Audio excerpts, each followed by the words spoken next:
Seja bem-vindo ao DRN Audiolivros. Se não for inscrito ainda, peço que se inscreva no nosso canal.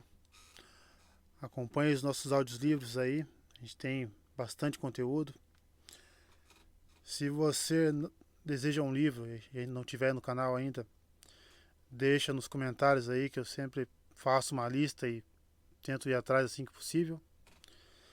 Se quiser nos dar uma força, a gente tem o Apoia-se, o Seja Membro e também o Pix.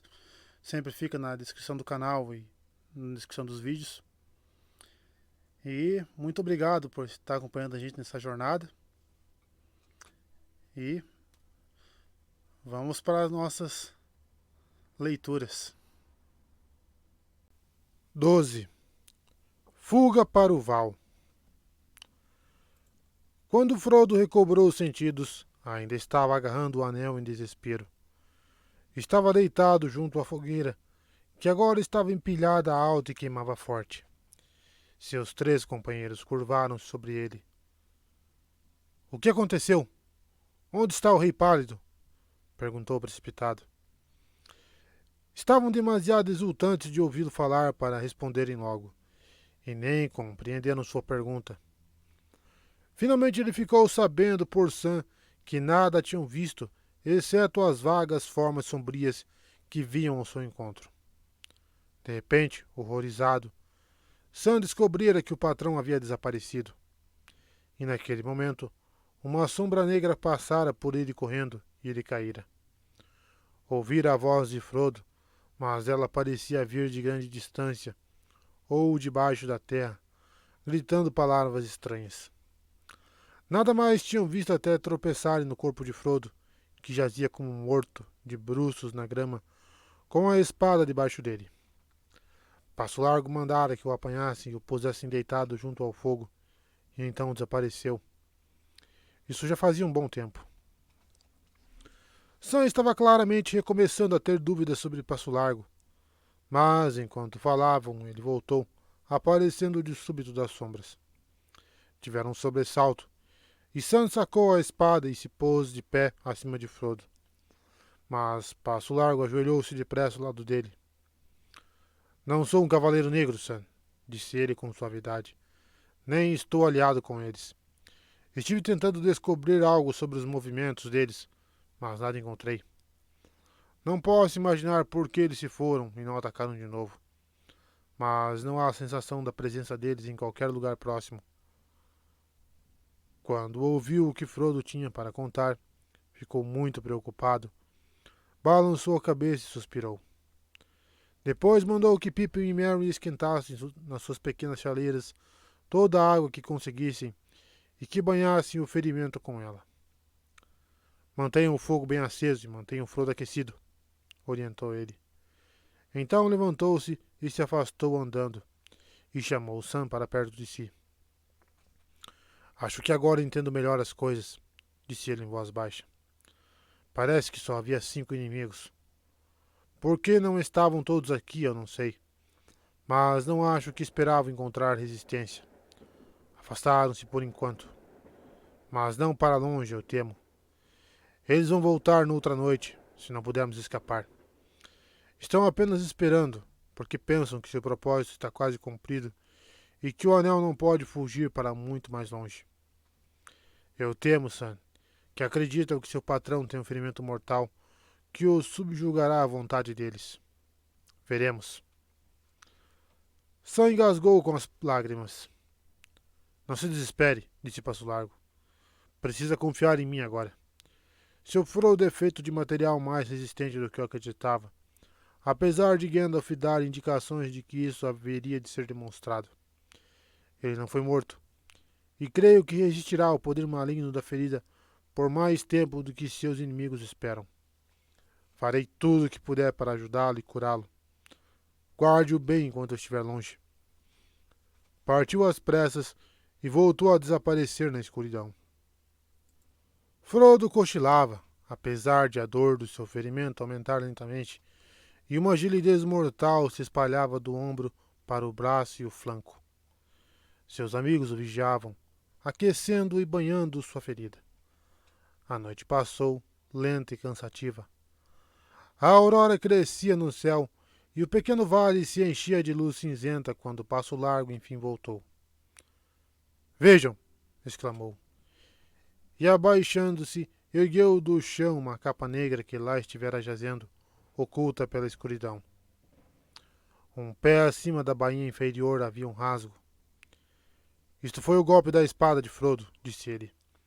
O único mal que ela causou ao inimigo, temo dizer, pois ela não sofreu dano, mas perecem todas as lâminas que transpassam aquele rei terrível. Foi mais mortal para ele o nome de Elbereth. E mais mortal para Frodo foi isto. Abaixou-se outra vez e ergueu um punhal longo e fino.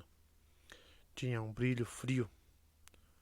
Quando o Passo Largo levantou, viram que perto da extremidade o gume estava entalhado e que a ponta se quebrara. Mas, enquanto ele o mantinha erguido na luz crescente, eles fitaram com espanto, pois a lâmina pareceu derreter e sumiu como fumaça no ar, deixando apenas o punho na mão de Passo Largo. Lamentável! Exclamou ele. Foi este punhal maldito que causou a ferida. Poucos ainda possuem habilidade de cura para enfrentar armas tão malignas, mas farei o que puder. Sentou-se no chão e, tomando o punho da arma, depositou-o nos joelhos e cantou sobre ele uma lenta canção em idioma estranho. Depois, pondo-o de lado, virou-se para Frodo e falou em um tom suave palavras que os demais não puderam entender. Da bolsa que trazia no cinto, tirou folhas compridas de uma planta. Estas folhas, disse, andei longe para encontrá-las, pois esta planta não cresce nas colinas áridas, mas nos matagais ao sul da estrada. Encontrei-a no escuro pelo aroma de suas folhas. Esmagou uma folha entre os dedos e ela emitiu uma fragrância doce e pungente. Foi sorte eu conseguir encontrá-la, pois é uma planta curativa que os homens do oeste trouxeram à Terra-média. Áfelas, eles a chamaram, e agora ela cresce esparsa, e somente perto dos lugares onde eles habitavam ou acampavam antigamente. Não é conhecida no norte, exceto por alguns dentre os que vagam no ermo. Tem grandes virtudes, mas em um ferimento como este, seus poderes curativos poderão ser pequenos. Jogou as folhas em água fervente e banhou o ombro de Frodo. A fragrância do vapor era refrescante, e aqueles que não estavam feridos sentiram as mentes calmas e limpas.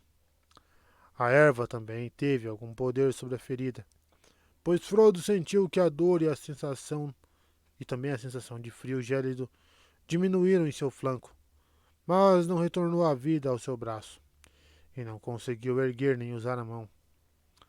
Arrependia-se amargamente de sua tolice e repreendia-se pela fraqueza de vontade, pois percebia agora que ao pôr o anel obedecera não só ao seu próprio desejo, mas também à intenção imperiosa de seus inimigos. Perguntava-se se continuaria mutilado pelo resto da vida e como haveriam agora de prosseguir na jornada. Sentia-se fraco demais para ficar em pé. Os demais discutiam essa mesma questão. Rapidamente decidiram abandonar o topo do vento o quanto antes. Penso agora, disse Passo Largo, que o inimigo estava vigiando este lugar durante alguns dias. Se Gandalf alguma vez chegou aqui, deve ter sido obrigado a ir embora e não vai retornar. Em todo caso, corremos grande perigo aqui após o anoitecer, desde o ataque de ontem à noite, e dificilmente encontraremos o perigo maior em qualquer lugar onde formos. Assim que a luz do dia estava plena, comeram algumas coisas às pressas e arrumaram as mochilas. Para Frodo era impossível caminhar, e assim dividiram entre os quatro a maior parte da bagagem deles e puseram Frodo no pônei. Nos últimos dias, o pobre animal havia melhorado de forma maravilhosa. Já parecia mais gordo e forte, e começara a demonstrar afeto pelos novos donos, especialmente por Sam. O tratamento de Bill Samambaia devia ter sido muito rigoroso para a viagem no ermo parecer tão melhor que sua vida anterior. Partiram em direção ao sul. Isso significava atravessar a estrada, mas era o caminho mais rápido para uma área mais arborizada, e precisavam de lenha, pois Passo Largo dizia que Frodo tinha de ser mantido aquecido, em especial durante a noite. E ademais, o fogo seria proteção para todos eles.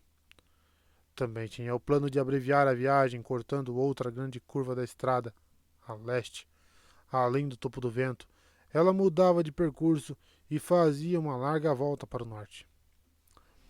Avançaram devagar e com cautela em redor das encostas sudoeste da colina e em pouco tempo alcançaram a beira da estrada. Não havia sinal dos cavaleiros, mas, bem quando atravessavam apressados, ouviram ao longe dois gritos. Uma voz fria chamando e uma voz fria respondendo. Trêmulos, avançaram num salto e rumaram para os matagais à frente. O terreno diante deles fazia um declive para o sul, mas era ermo e sem trilhas. Arbustos e árvores mirradas cresciam em densos capões entremeados de amplos espaços áridos. O capim era escasso, grosseiro e cinzento, e as folhas dos matagais eram desbotadas e decíduas. Era uma região triste, e a viagem foi lenta e desanimada. Falava um pouco na penosa caminhada. O coração de Frodo afligia-se ao vê-los andando ao lado dele, de cabeças baixas e costas arqueadas com os fardos. O próprio Passo Largo parecia cansado e pesaroso. Antes que terminasse a caminhada do primeiro dia, a dor de Frodo recomeçou a aumentar, mas ele ficou muito tempo sem falar nela. Passaram-se 4 dias sem que o terreno ou o cenário se alterassem muito, exceto que atrás deles o topo do vento submergia devagar, e à frente as montanhas distantes assomavam um pouco mais próximas. Porém, desde aquele grito longínquo, não haviam visto nem ouvido sinal de que o inimigo notara sua fuga ou o estivesse seguindo. Tremiam as horas escuras e faziam vigias aos pares à noite, esperando ver, a qualquer hora, formas negras espreitando na noite cinzenta, fracamente iluminada pela lua velada por nuvens. Mas nada viram e não ouviram ruído senão o suspiro de folhas murchas e capim.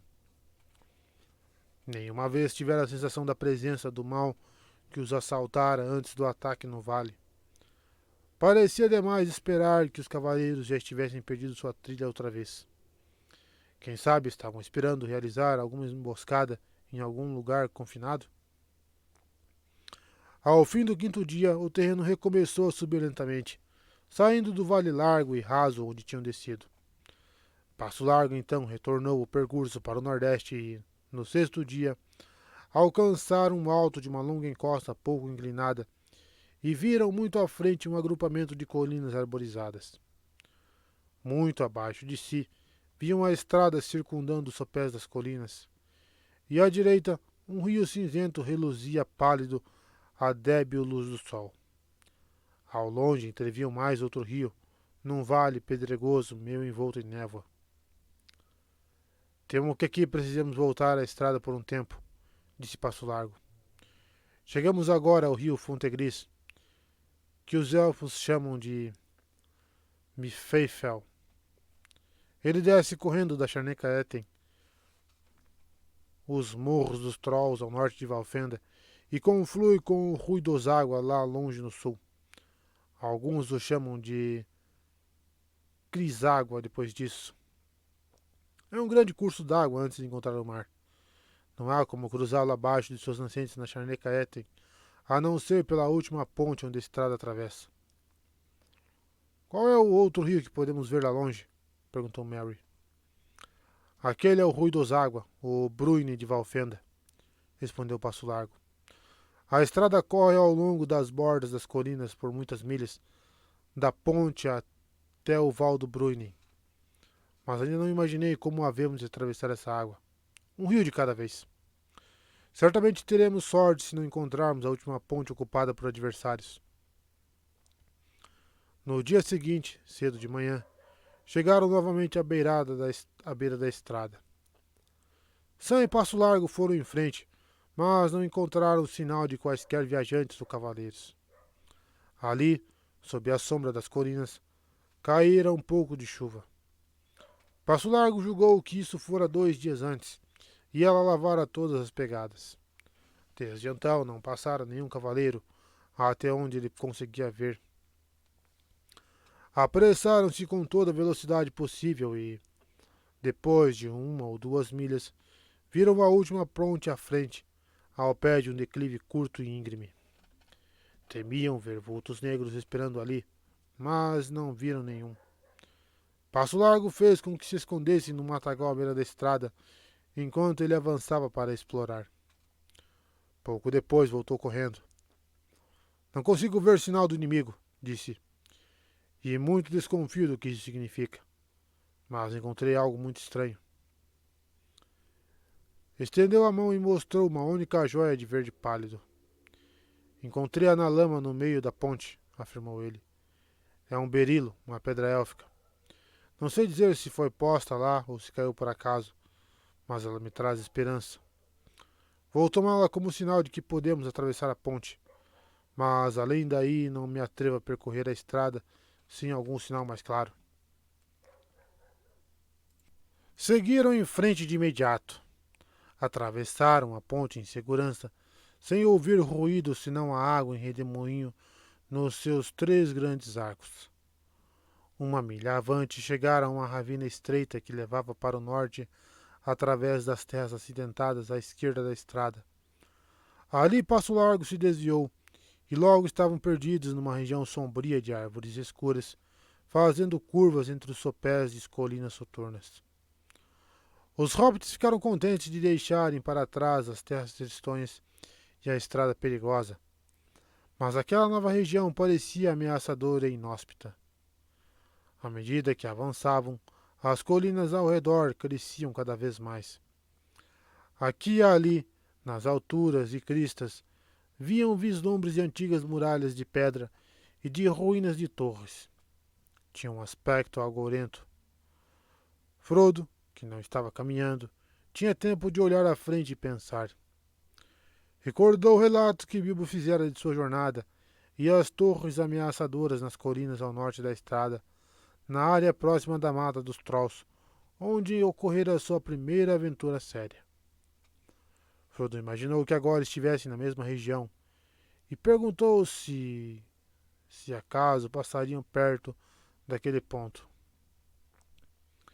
Quem vive nessa terra? Perguntou. E quem construiu essas torres? É a região de Trolls? Não, disse Passo Largo. Trolls não constroem. Ninguém vive nessa terra. Os homens moraram aqui outrora, eras atrás, mas agora não resta nenhum. Tornaram-se um povo mau, como dizem as lendas, pois caíram sob a sombra de Angmar. Será que é Rhudaur? Porém, foram todos destruídos na guerra que trouxe o fim do Reino do Norte. Mas agora isso faz tanto tempo que as colinas os esqueceram, apesar de ainda jazer uma sombra sobre a terra. Onde aprendeu essas histórias? Se a terra toda é vazia e esquecida? Perguntou Peregrin. As aves e feras não contam histórias desse tipo. Os herdeiros de Elendil não se esquecem de todas as coisas do passado, disse Passo Largo. E muito mais do que posso contar é recordado em Valfenda. Você esteve muitas vezes em Valfenda? Indagou Frodo.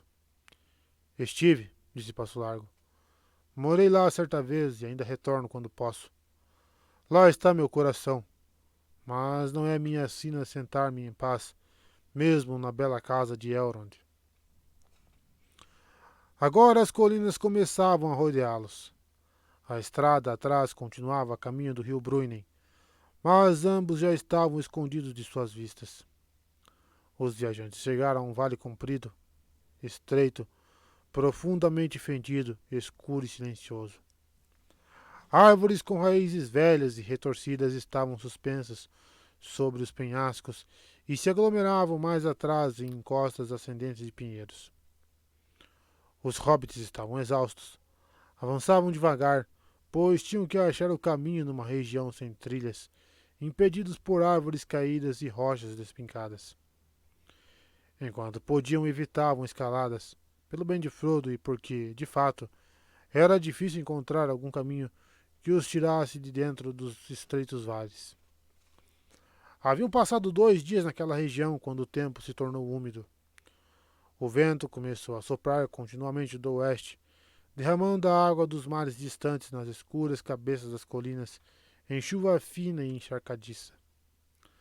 Ao cair da noite, estavam todos empapados e o acampamento foi tristonho, pois não conseguiam fazer o fogo pegar.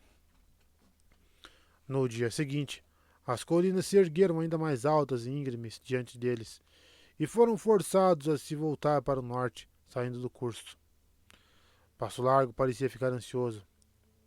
Fazia quase 10 dias que haviam partido do topo do vento, e o estoque de víveres estava começando a rarear. Continuava chovendo. Naquela noite acamparam numa plataforma de pedra com uma muralha de rocha por trás, onde havia uma caverna rasa, um mero recorte no penhasco. Frodo estava inquieto. O ar gélido e a umidade haviam tornado sua ferida mais dolorosa que antes, e a dor e a sensação de friagem mortal lhe roubaram o sono. Estava deitado, agitando-se e virando-se, escutando temeroso os furtivos barulhos noturnos. O vento em frestas da rocha e a água pingando, um estalo, a súbita queda estrepitosa de uma pedra solta. Sentia que formas negras avançavam para sufocá-lo. Mas, quando se ergueu, nada viu senão as costas de Passo Largo, sentado com a coluna arqueada, fumando seu cachimbo e vigiando. Deitou-se outra vez e caiu num sono inquieto em que caminhava na grama em seu jardim no condado, mas isso lhe pareceu fraco e obscuro, menos nítido que as altas sombras negras que espiavam por cima da sebe. Pela manhã despertou e viu que a chuva cessara. As nuvens ainda eram espessas, mas estavam se desfazendo, e pálidas faixas azuis apareciam entre elas. O vento mudava outra vez de direção. Não partiram cedo. Imediatamente após o desjejum frio e desconfortável, Passo Largo saiu sozinho, mandando os demais ficarem sob o abrigo do penhasco até que ele voltasse. Iria escalar, se pudesse, e observar a forma do terreno. Quando voltou, não os tranquilizou. Viemos longe demais para o norte, disse ele, e precisamos encontrar algum modo de rumar outra vez para o sul. Se continuarmos nesta direção, vamos chegar aos Valen Etten, bem ao norte de Valfenda. É uma região de trolls e pouco a conheço. Talvez possamos encontrar um caminho de passagem e alcançar Valfenda pelo norte, mas levaria demasiado tempo, pois não conheço o caminho e nossa comida não iria durar. Portanto, de um jeito ou de outro, temos de achar o Val do Bruinen. Passaram o resto do dia escalando num terreno rochoso. Encontraram uma passagem entre duas colinas que os levou a um vale correndo para o sudeste, a direção que queriam tomar. Mas, ao fim do dia, descobriram que outra vez o caminho estava bloqueado por uma crista de terreno alto. Sua borda escura diante do céu estava quebrada, em muitas pontas nuas, como os dentes de uma serra rombuda. Podiam escolher entre voltar ou escalá-la. Decidiram tentar a escalada, mas ela demonstrou ser muito difícil. Não demorou para Frodo ser obrigado a apear e se esforçar a pé. Mesmo assim, várias vezes quase desistiram de subir com o pônei, ou, na verdade, de encontrar uma trilha para si, carregados que estavam. A luz quase desaparecera e estavam todos exaustos quando finalmente alcançaram o topo. Haviam subido a uma estreita cela entre dois pontos mais elevados, e pouco adiante o terreno descia outra vez, íngreme. Frodo jogou-se ao chão e lá ficou deitado, com calafrios. Seu braço esquerdo estava inerte, e o flanco e o ombro davam a sensação de terem garras geladas sobre eles. As árvores e as rochas ao redor lhe pareciam sombrias e apagadas. Não podemos ir mais longe, disse Merry a passo largo. Temo que tenha sido demais para Frodo. Estou terrivelmente aflito por ele. O que havemos de fazer? Você crê que serão capazes de curá-lo em Valfenda, se é que vamos chegar lá? Havemos de ver, respondeu Passo Largo. Não há mais nada que eu possa fazer no ermo. E é principalmente por causa do ferimento que estou tão ansioso por avançar. Mas concordo que não podemos prosseguir essa noite. O que há com meu patrão? Perguntou Sam em voz baixa, olhando suplicante para Passo Largo. Sua ferida era pequena e já fechou. Nada se vê a não ser um sinal frio e branco no ombro. Frodo foi tocado pelas armas do inimigo, disse Passo Largo. E há algum veneno ou mal em ação que está além de minha habilidade de expulsar. Mas não perca a esperança, Sam. A noite foi fria no alto da crista. Fizeram uma pequena fogueira debaixo das raízes retorcidas de um velho pinheiro que se inclinava sobre um buraco raso. Parecia que ali tinha sido uma pedreira antigamente. Sentaram-se encolhidos, uns juntos aos outros. O vento soprava gélido pela passagem e ouviam as copas das árvores mais embaixo, gemendo e suspirando. Frodo jazia meio em sonho, imaginando que enfim das asas escuras voavam acima dele, e que nas asas estavam montados perseguidores que o buscavam em todas as covas das colinas. A manhã raiou luminosa e bonita. O ar estava limpo e a luz era pálida e clara no céu lavado pela chuva. Seus corações se encorajaram, mas ansiavam pelo sol que lhes aquecesse os membros frios e enrijecidos. Assim que clareou, Passo Largo levou Merry consigo e foram examinar a região desde a elevação a leste da passagem. O sol nascera e brilhava intensamente quando ele voltou com novas mais confortantes. Já estavam indo mais ou menos na direção certa.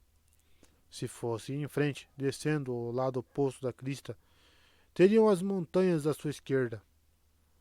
Um pouco avante, Passo Largo tinha vislumbrado Ruidosaga outra vez, e sabia que, apesar de estar escondida da visão, a estrada para o val não estava muito longe do rio, e ficava do lado mais próximo.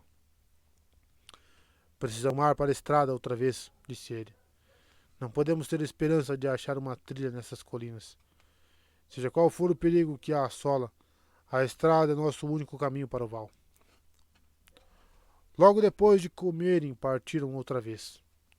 Desceram lentamente pelo lado meridional da crista, mas o caminho era muito mais fácil do que esperavam, pois daquele lado a encosta era muito menos íngreme, e logo Frodo conseguiu montar de novo. O pobre pônei velho de Bill Samambaia estava desenvolvendo um talento inesperado para achar a trilha e para poupar o cavaleiro de quantos solavancos pudesse. O grupo animou-se de novo. Frodo sentia-se melhor à luz matutina, mas, vez por outra, uma névoa parecia obscurecer-lhe a visão e passava as mãos por cima dos olhos. Pippin estava um pouco à frente dos demais. Subitamente virou-se para trás e os chamou. Há uma trilha aqui! Exclamou. Quando a alcançaram, viram que não se enganara. Havia nitidamente o começo de uma trilha que subia com muitas voltas da mata lá embaixo e desaparecia no cume mais atrás. Em alguns lugares estava apagada e coberta de vegetação, ou sufocada por pedras e árvores caídas. Mas parecia que em alguma época fora muito usada. Era uma trilha feita por braços fortes e pés pesados. Aqui e ali, árvores velhas tinham sido cortadas ou quebradas, e grandes rochas fendidas ou jogadas de lado para abrir caminho. Seguiram a trilha por certo tempo, pois ela representava o caminho mais fácil para descerem, mas andaram com cautela, e sua ansiedade cresceu quando entraram na mata escura e a trilha ficou mais evidente e larga. Saindo repentinamente de um cinturão de abetos, ela descia íngreme por uma ladeira e fazia uma curva fechada à esquerda, virando o canto de uma encosta rochosa da colina. Quando chegaram ao canto, olharam em volta e viram que a trilha corria sobre uma faixa plana abaixo da face de um penhasco baixo, com árvores suspensas. Na muralha de pedra havia uma porta, pendendo, torta e entreaberta de uma grande dobradiça. Todos pararam diante da porta. Havia uma caverna ou câmara rochosa atrás dela, mas nada se via na escuridão lá dentro. Passo Largo, Sam e Mary empurraram com toda a força e conseguiram abrir a porta um pouco mais. E então Passo Largo e Mary entraram. Não foram longe, pois no chão havia muitos ossos velhos e nada mais se via perto da entrada, senão alguns grandes jarros vazios e potes quebrados. Com certeza é uma toca de troll, se é que já houve uma, afirmou Pippin. Saiam, vocês dois, e vamos embora. Agora já sabemos quem fez a trilha, e é melhor sair dela depressa. Acho que não é preciso, disse Passo Largo, saindo. Certamente é uma toca de troll, mas parece estar abandonada faz tempo. Não acho que precisemos ter medo, mas vamos continuar a descer com cautela e havemos de ver. A trilha prosseguiu depois da porta e, virando outra vez à direita, após o trecho plano, mergulhou por uma encosta de árvores densas. Pippin, não querendo mostrar a Passo Largo que ainda estava com medo, foi na frente com Mary. Sam e Passo Largo vinham atrás, um de cada lado do pônei de Frodo, pois a trilha já era bastante larga para 4 ou 5 hobbits andarem lado a lado. Mas não haviam ido muito longe quando Pippin voltou correndo, seguido por Mary. Ambos pareciam aterrorizados. Lá tem trolls! Exclamou Pippin ofegante. Lá embaixo, numa clareira da mata, não muito longe. Nós os vimos através dos troncos das árvores. São muito grandes. Vamos até lá para olhá-los, indicou Passo Largo, apanhando um bastão. Frodo nada disse, mas Sam parecia assustado. O sol já estava alto e brilhava através dos galhos meio desfolhados das árvores, iluminando a clareira com brilhantes manchas de luz. Detiveram-se de súbito na beira e espiaram através dos troncos, prendendo a respiração. Ali estavam parados os trolls. 3 trolls grandes. Um estava curvado e os outros 2 de pé, olhando para ele. Passo Largo avançou despreocupado. Levante-se, Pedra Velha, ordenou ele, e quebrou o bastão no troll curvado. Nada aconteceu. Ouviu-se um grito de espanto sufocado dos hobbits, e então o próprio Frodo riu. Bem, comentou ele, estamos esquecendo nossa história familiar. Estes devem ser os mesmos 3 que foram apanhados por Gandalf, brigando pelo jeito certo de cozinhar 13 anãos e um hobbit. Eu não fazia ideia de que estávamos perto desse lugar, disse Pippin. Conhecia bem a história.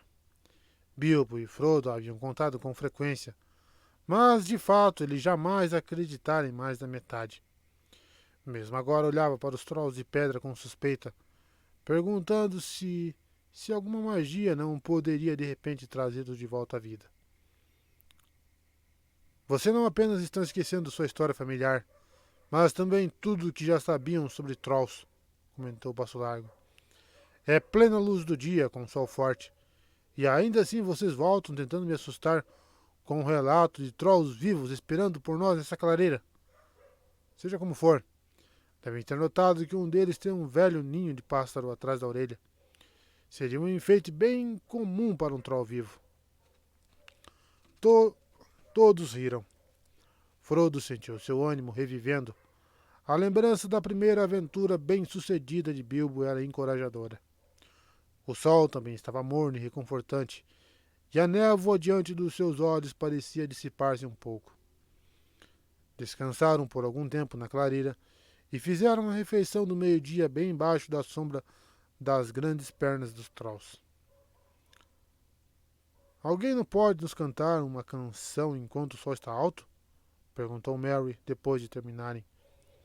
Faz dias que não ouvimos uma canção nem uma história.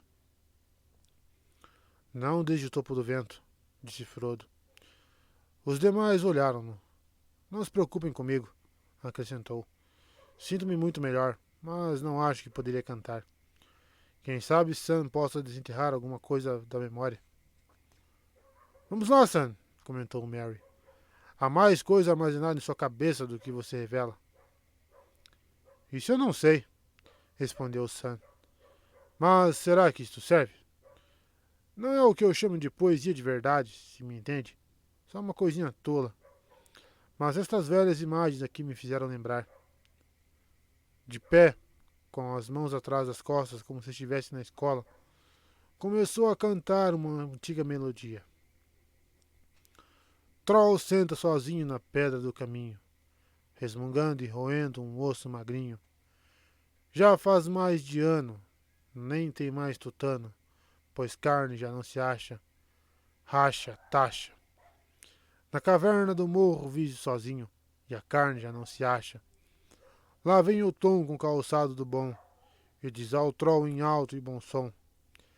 É a canela, é sim, do meu velho tio Tim, que devia estar lá no túmulo, húmulo, cúmulo. O Tim já se foi esfazando, sei não. Pensei que jazia no túmulo.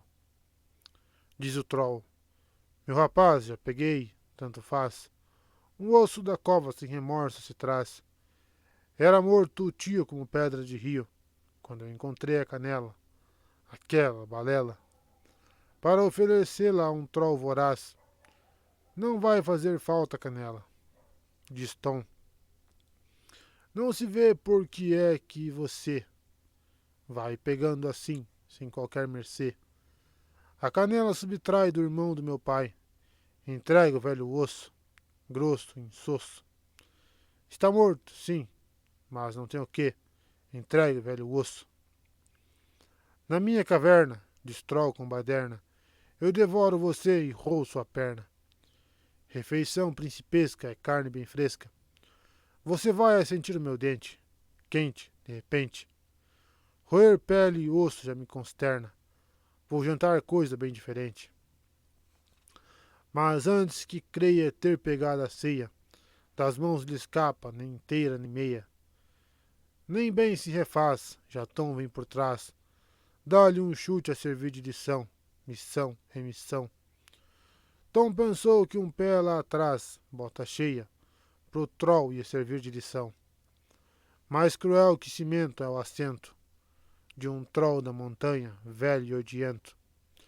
Menos mal se esmigalha seu pé na muralha, que o fundilho do troll nada sente, saliente, valente. O velho troll ri ao ouvir lamento, pois sabe o dedão como sente. Após esse tranco, Tom de dor está branco, e sem botas nos pés para valer ficou manco. Mas Troll nem se importa, e o que o conforta é o osso roubado do dono, patrono, abono. Fundilho do Troll nada sente, sou franco, nem o osso roubado do dono. Bem, isso é um alerta para todos nós, riu-se Mary. Ainda bem que usou um bastão e não a mão, passo largo. Onde encontrou isso, Sam? Perguntou Pippin. Nunca ouvi essa letra antes. Sam murmurou algo inaudível. É da cabeça dele, é claro, disse Frodo. Estou aprendendo muita coisa sobre Sangange nesta viagem. Primeiro era conspirador, agora é bufão. Vai acabar se tornando um mago ou um guerreiro. Espero que não, comentou Sam. Não quero ser nada disso.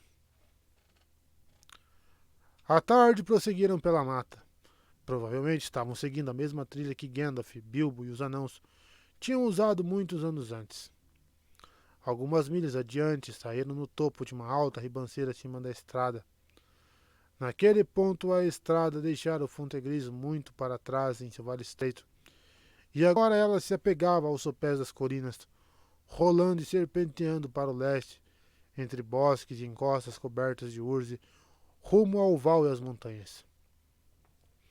Não muito além, na margem, Passo Largo apontou para uma pedra no capim. Nela, entalhadas grosseiramente e agora muito desgastadas, ainda se viam runas anânicas e marcas secretas. Aí está, disse Mary. Esta deve ser a pedra que marcava o lugar onde foi escondido o ouro dos Trolls. Quanto resta da porção de Bilbo? É o que me pergunto. Frodo? Frodo olhou para a pedra e desejou que Bilbo não tivesse levado para casa nenhum tesouro mais perigoso, nem menos fácil de se desfazer.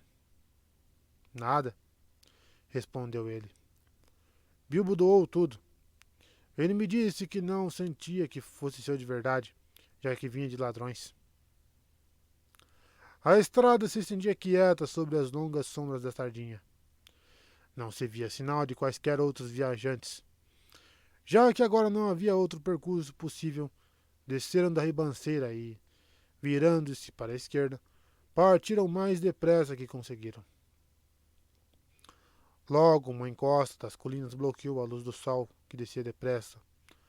Um vento frio soprou ao seu encontro, descendo das montanhas à frente. Estavam começando a buscar um lugar fora da estrada onde pudesse acampar à noite, quando ouviram um som que trouxe o medo súbito de volta a seus corações. O ruído de cascos atrás deles. Olharam para trás, mas não conseguiram enxergar longe por causa das muitas curvas e reviravoltas da estrada. O mais depressa possível, subiram com as mãos e pés para longe do caminho batido, até a urze alta e o matagal de arandos nas encostas acima, até chegarem a um pequeno capão de alveleiras densas. Espiando por entre os arbustos, podiam ver a estrada, apagada e cinzenta à luz minguante, uns 30 pés abaixo deles. O som dos cascos aproximou-se. Andavam depressa, com um leve clipete, clipete, clip. Então lhes pareceu que ouviam fracamente, como se a brisa os soprasse para longe, um tênue tinido como o de sinetas tocando. Isso não soa como o cavalo de um cavaleiro negro, disse Frodo, escutando atentamente. Os outros hobbits concordaram, esperançosos que assim era. Mas ficaram todos cheios de suspeita. Fazia tanto tempo que temiam uma perseguição que qualquer som detrás deles parecia agourento e ameaçador. Mas Passo Largo já se inclinava para a frente, agachado no chão, com uma mão na orelha e uma expressão de alegria no rosto. A luz se apagava e as folhas dos arbustos farfalhavam baixinho. Os sinos já tinham mais nítidos e mais próximos, e clipete-clip vinham os rápidos pés trotando. Subitamente avistaram lá embaixo um cavalo branco, reluzindo nas sombras, correndo veloz. Na penumbra, seu cabestro rebrilhava e piscava, como se estivesse engastado com gemas semelhantes a estrelas vivas. A capa do cavaleiro esvoaçava atrás dele, e seu capuz estava baixado. Seus cabelos dourados fluíam reluzentes ao vento de sua corrida. A Frodo parecia que uma luz branca atravessava a forma e a veste do cavaleiro, como por um fino véu.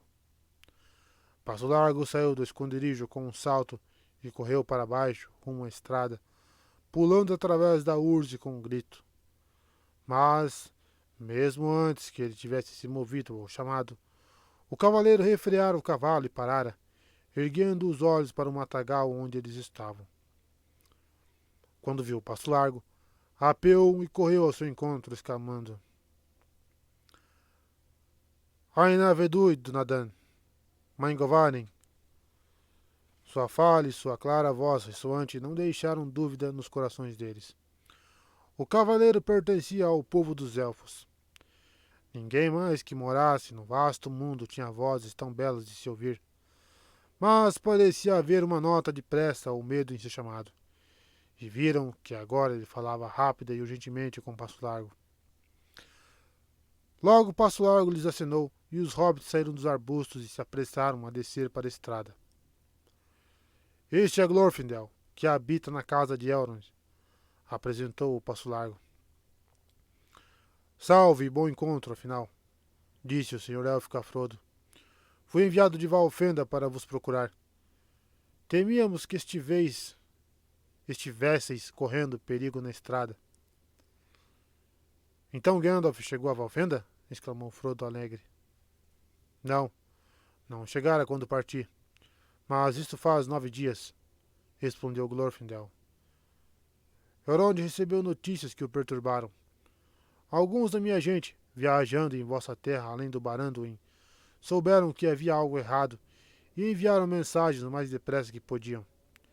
Disseram que os 9 estavam à larga e que vós estáveis perdidos, portando o grande fardo sem orientação, pois Gandalf não retornara. Mesmo em Valfenda, poucos há que possam sair abertamente contra os 9. Mas os que havia Elrond enviou rumo ao norte, oeste e sul. Pensava-se que pudesseis vos desviar muito para evitar a perseguição, e vos perdesseis no ermo. Convém tomar a estrada e cheguei à ponte de Mifeifel, e ali deixei um sinal, cerca de 7 dias atrás. 3 dos serviçais de Sauron estavam sobre a ponte, mas recuaram, e eu os persegui rumo ao oeste. Topei também com 2 outros, mas eles se desviaram para o sul. Desde então tenho buscado vossa trilha. Encontrei-a 2 dias atrás e a segui por sobre a ponte, e hoje percebi onde havíeis descido das colinas outra vez. Mas vamos lá. Não há tempo para mais notícias. Já que estás aqui, precisamos arriscar o perigo da estrada e partir. Assim que nosso encalço, e quando encontrarem vossa trilha na estrada, eles nos perseguirão como o vento. E não são todos. Onde hão de estar os outros 4, eu não sei.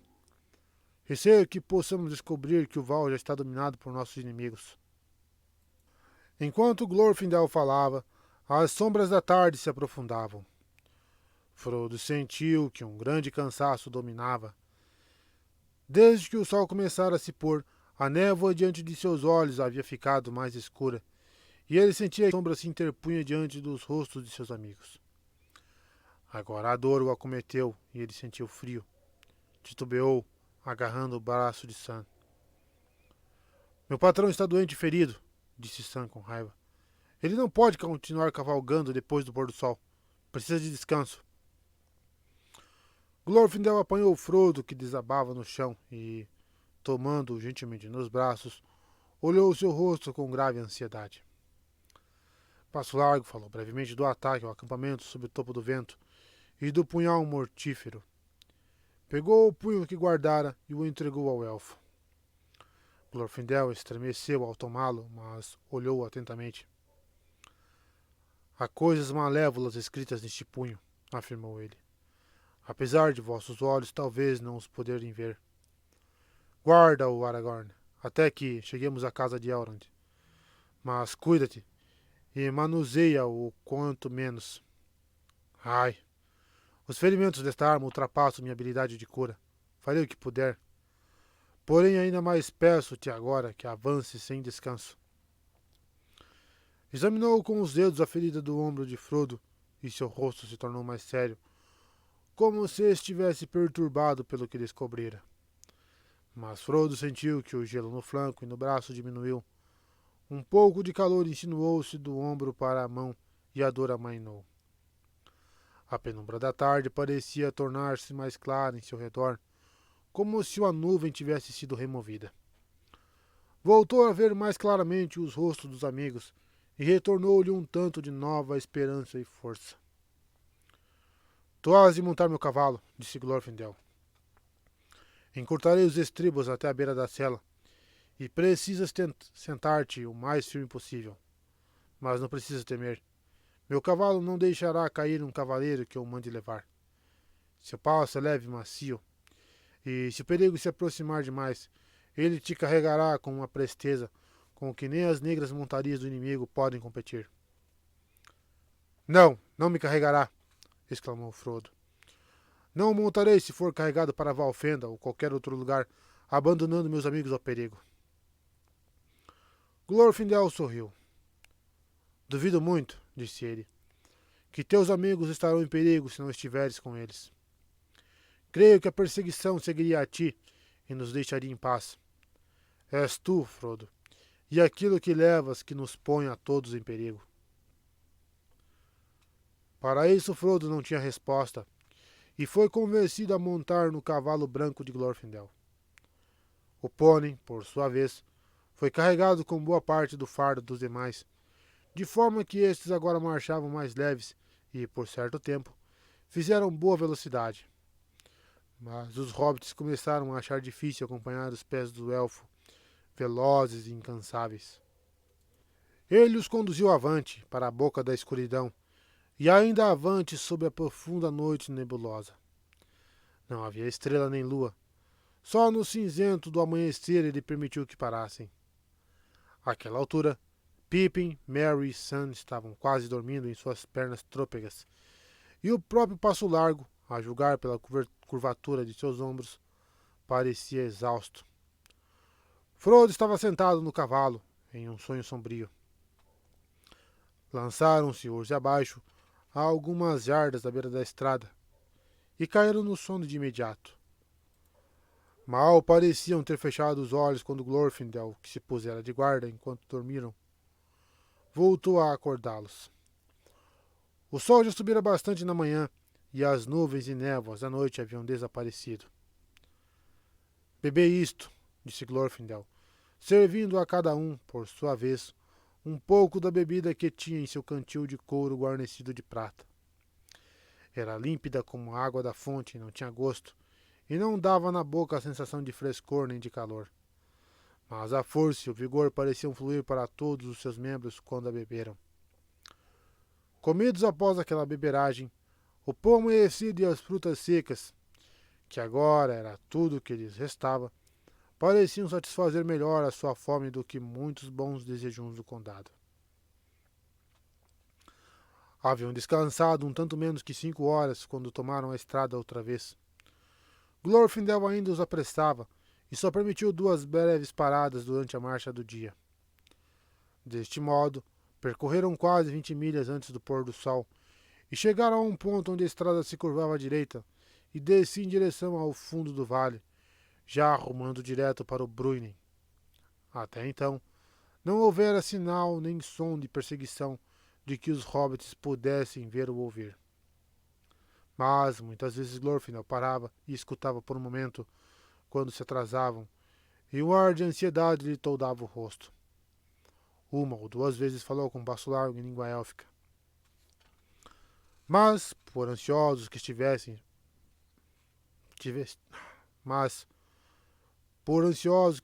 seus guias, estava claro que os hobbits não poderiam ir mais longe naquela noite. Estavam dando passos em falso, tontos de exaustão, incapazes de pensar em outra coisa senão seus pés e suas pernas. A dor de Frodo tinha redobrado, e durante o dia as coisas em seu redor se esvaíam em sombras de um cinza fantasmagórico. Quase recebeu de bom grado a chegada da noite, pois aí o mundo parecia menos pálido e vazio. Os hobbits ainda estavam exaustos quando partiram de novo na manhã seguinte. Ainda havia muitas milhas a percorrer entre o lugar onde estavam e o val, e andavam cambaleando no melhor passo que lhes era possível. Nosso perigo será maior antes de alcançarmos o rio, disse Glorfindel, pois meu coração me alerta de que agora a perseguição é rápida em nosso encalço, e outro perigo pode estar aguardando junto ao val. A estrada ainda descia continuamente, e agora, em alguns lugares, havia muito capim de ambos os lados, onde os hobbits caminhavam quando podiam, para aliviar os pés cansados. No final da tarde, chegaram a um lugar onde a estrada passava subitamente embaixo da obscura sombra de altos pinheiros, e depois mergulhava em um profundo corte com paredes íngremes e úmidas de pedra vermelha. Corriam ecos à medida que eles avançavam às pressas, e parecia haver o som de muitas passadas seguindo as deles. De repente, como se passasse por um portão de luz, a estrada voltou a sair pela extremidade do túnel para o ar livre. Ali, no sopé de um declive escarpado, viram diante de si uma milha longa e plana, e, além dela, o val de Valfenda. Do outro lado, havia uma ribanceira parda íngreme, por onde subia uma trilha serpenteante, e atrás dela as altas montanhas, encosta sobre encosta e pico após pico, se erguiam para o céu desbotado. Ainda havia um eco como de pés que os perseguissem no corte atrás deles. Um ruído sussurrante, como se um vento se erguesse e fluísse pelos ramos dos pinheiros. No momento, Glorfindel virou-se e escutou, e então saltou para diante com um grito intenso. Fuge! Exclamou. Fuge! O inimigo está atrás de nós! O cavalo branco deu um pulo adiante. Os hobbits desceram o declive correndo. Glorfindel e Passo Largo seguiram na retaguarda. Tinham somente atravessado metade do trecho plano quando veio, de repente, o ruído de cavalos galopando. Pelo portão das árvores que tinham acabado de deixar, saiu um cavaleiro negro. Refreou o cavalo e parou, oscilando na sela. Outro o seguiu, e depois outro, e depois mais dois. Cavalga em frente! Cavalga!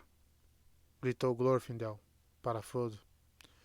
Este não obedeceu de imediato, pois foi tomado por uma estranha relutância. Reduzindo o passo do cavalo, virou-se e olhou para trás. Os cavaleiros pareciam estar sentados em suas grandes montarias como estátuas ameaçadoras em uma colina, escuras e sólidas, enquanto todas as matas e terras em seu redor recuavam como que numa névoa.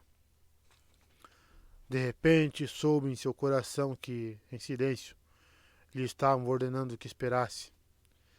Então o medo e o ódio despertaram nele de súbito. Sua mão deixou a rédea e agarrou o punho da espada e sacou-a com um lampejo rubro. Cavalga! Cavalga! Exclamou Glorfindel. E depois, em alto e bom som, gritou para o cavalo em língua élfica. Norolim! Norolim Asfaloth!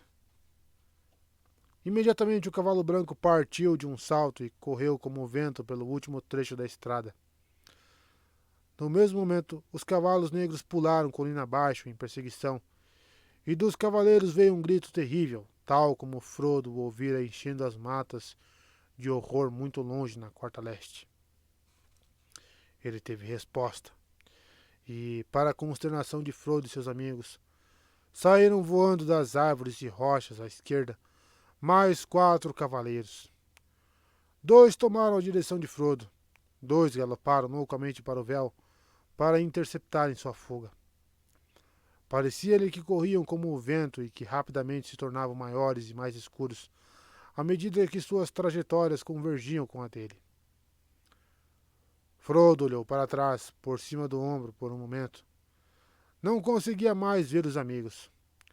Os cavaleiros atrás deles estavam perdendo terreno. Mesmo suas grandes montarias não eram páreo para a velocidade do branco cavalo élfico de Glorfindel. Olhou para a frente outra vez e a esperança se desfez. Não parecia haver chance de alcançar o val antes de ser interceptado pelos outros que o tinham emboscado.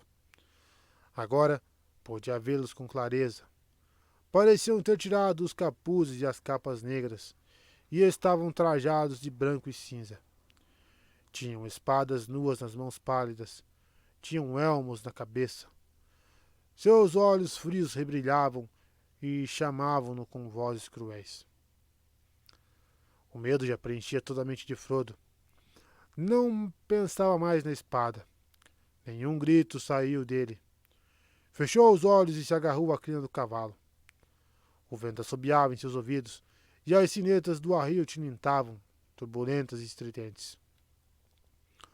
Um hálito de frio mortal perpassou como uma lança enquanto o cavalo élfico, com o último arranco, como um lampejo de fogo branco, veloz como se tivesse asas, passava bem diante do rosto do cavaleiro mais adiantado. Frodo viu o borrifo da água. Ela espumava em torno de seus pés.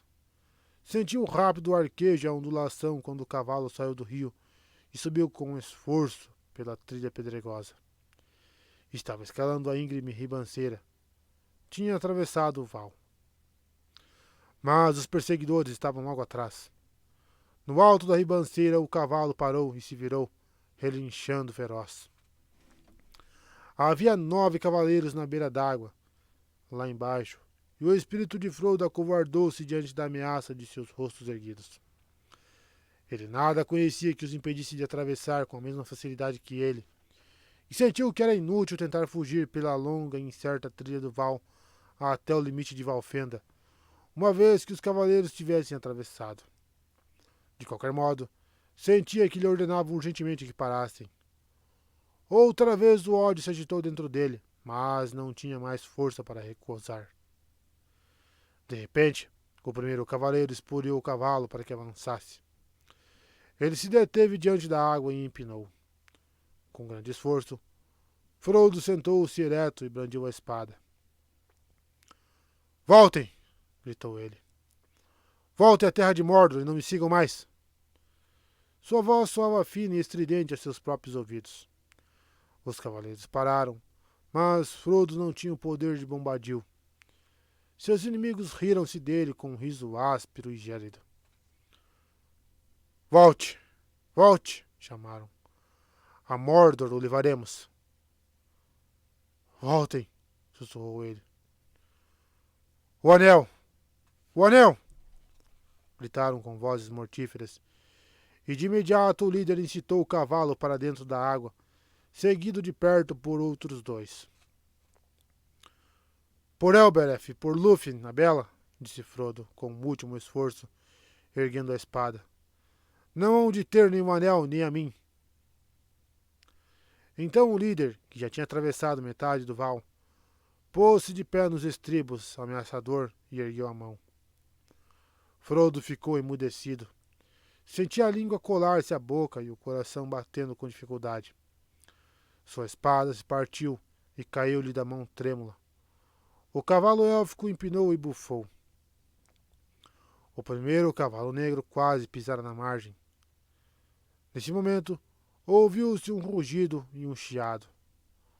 Um som de águas ruidosas rolando muitas pedras. Vagamente, Frodo viu que o rio diante dele se erguia e, por seu leito, descia uma cavalaria emplumada de ondas. Pareceu a Frodo que chamas brancas tremeluziram em suas cristas, e quase imaginou ver, em meio à água, brancos ginetes em cavalos brancos de crinas espumantes. Os 3 cavaleiros que ainda estavam no meio do val foram dominados. Desapareceram, subitamente cobertos pela espuma furiosa. Os que estavam atrás recuaram aterrados. Com os seus últimos sentidos que desfaleciam, Frodo ouviu gritos e lhe pareceu ver, além dos cavaleiros que hesitavam na margem, um vulto brilhante de luz branca. E atrás dele corriam pequenas formas sombrias, agitando chamas que fulguravam, rubras na névoa cinzenta que caía sobre o mundo. Os cavalos negros foram tomados de loucura e, saltando à frente, aterrados, levaram seus cavaleiros para dentro da torrente impetuosa. Seus gritos penetrantes afogaram-se no rugido do rio que os carregou para longe. Então Frodo sentiu que caía, e o rugido e a confusão pareceram erguer-se e englobá-lo junto com seus inimigos. Não ouviu, nem viu mais nada.